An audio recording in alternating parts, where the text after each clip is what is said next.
See, in the financial industry, last 20 years, I am into investment planning and I have seen various types of investors. அதில் ஒரு இன்வெஸ்டரோட பிஹேவியரை தான் இந்த வீடியோவில் நான் explain பண்ண போகிறேன். அவர் என்ன பண்ணுவார் அப்படின்னா, he keeps chasing returns. அதாவது எந்த ஹெட்லைன் நல்லா இருக்குது, எந்த ப்ராடக்ட் நிறையா ரிட்டர்ன் கொடுத்துருக்கு, ஸோ அந்த ப்ராடக்ட்டில் he keeps changing and he keeps churning is portfolio. இப்போ எதில் ரிட்டர்ன் வரலையோ அதை எடுத்து எதில் ரிட்டர்ன் அதிகமாக வருதோ அதில் இன்வெஸ்ட் பண்ணுவார். விச் மீன்ஸ் கன்சிஸ்டண்ட்டாக ஒரு ஐடியாவை, ஒரு ஸ்ட்ராட்டஜியை, ஒரு பிளானை அவர் ஃபாலோ பண்ணதே கிடையாது. அண்ட் ஃபார் த லாஸ்ட் ஒரு 10 years என்கிட்ட வந்து ஒரு கான்வர்சேஷனில் அவர் உட்காந்தாரு. அவர் என்கிட்ட கேட்டார், சார் நான் என்ன மிஸ் பண்ணுறேன்னே தெரில, என்னால் ரிட்டர்னே ஜென்ரேட் பண்ண முடியல அப்படின்னு.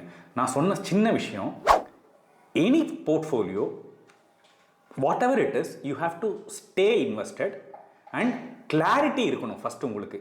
ஈக்விட்டி இன்வெஸ்ட்மெண்ட்ஸே பார்த்தீங்க அப்படின்னா it's about discounting the future.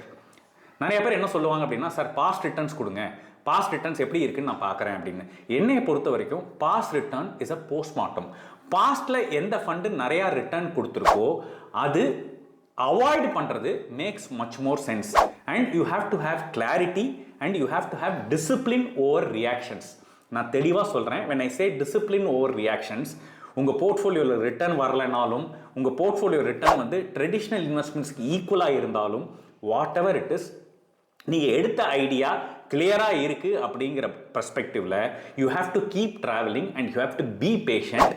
And patience is the only thing which can produce results when it comes to investments. Thank you.